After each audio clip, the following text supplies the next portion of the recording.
Could you move that backpack? Oh, yeah. You can see it. That's our trademark, though. We always have something. There's one where in the back of Paul's shot when we were doing a John Parade, there's like a Chipotle bag. Yeah. And then the styrofoam cup with Brandon Hensley. Yeah. Whenever you're ready. Ready? Good, man. We've had a lot of experience over the last year. Some of the opportunities that we've had, some of the relationships that we've formed, these are practical things that we want to bring to the table. We've done this before. We want to show you how to do this, and we want to leave here and know that you guys are equipped to carry out your next mission project.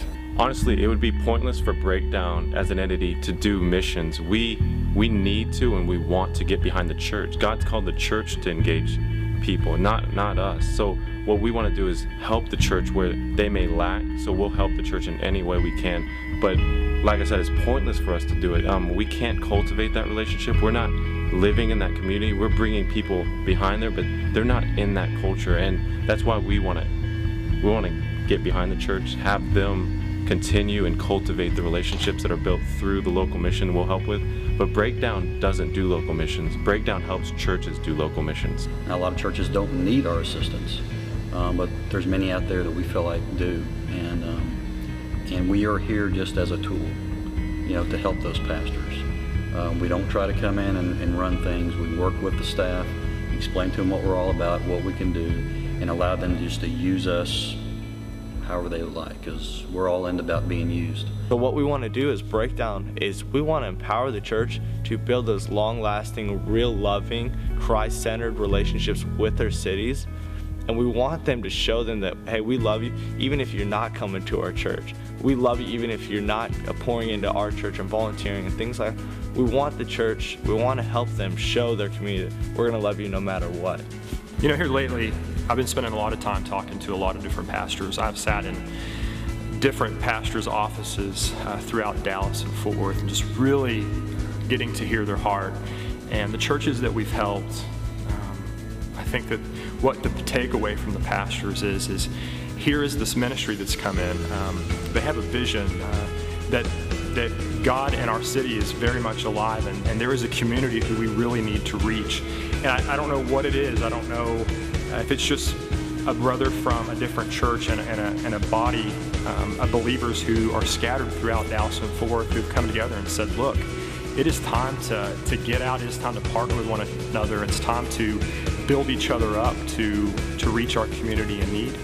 And somehow the idea of going in and helping them, saying that we're here for you, we want to support you, it just moves them. And it also moves the congregation, because when the pastors go into a meeting and they say, look, there's this group of people who are different churches throughout the Dallas-Fort Worth Metroplex. They want to come in, they want to help us, they want to go out and they want to talk to city leadership. They want to find the missions, and they want to provide the tools. We have the people, we have the church, we have the congregation, and they want to help us with that planning. It stirs something within them.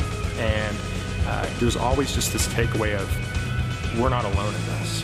One thing that I've heard a pastor say with one of our previous churches that we helped was he said that one of the great things about our country that we live in is that God's brought the nations to us. The nations are here in the local community. What we do is we're really focused on the spiritual need. Whether they're in a third world country with nothing or they're here with a 3-story home, they still got the same spiritual need that someone does in another country. So what we as Breakdown could do is come along and partner you and your church with other churches to come and meet the need of your own community, to really do Jeremiah 29:7 and seek the welfare of your city, because that's where God's planted you, that's where God's called you to.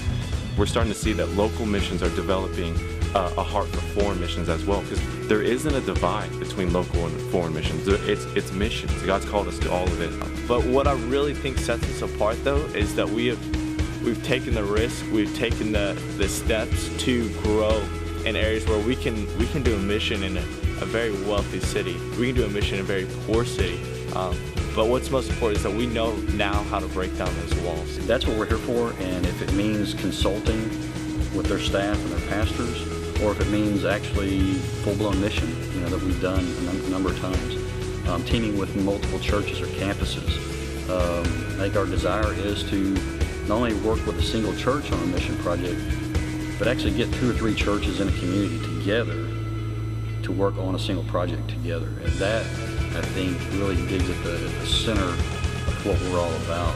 The coolest thing is just seeing people within the church say, hey, when's the next mission? We hear that from every pastor saying that now everyone in my church is asking me, when's the next time we're going to go back here? When is the next time that we're going to do? What are we going to do? How can we help? I know a guy that can help in this way. I can help in this way. If you guys would have told me, I would have done this. So we see that they're getting motivated and stirred, and they're getting really passionate about going back and helping a group. They're taking ownership. It's awesome.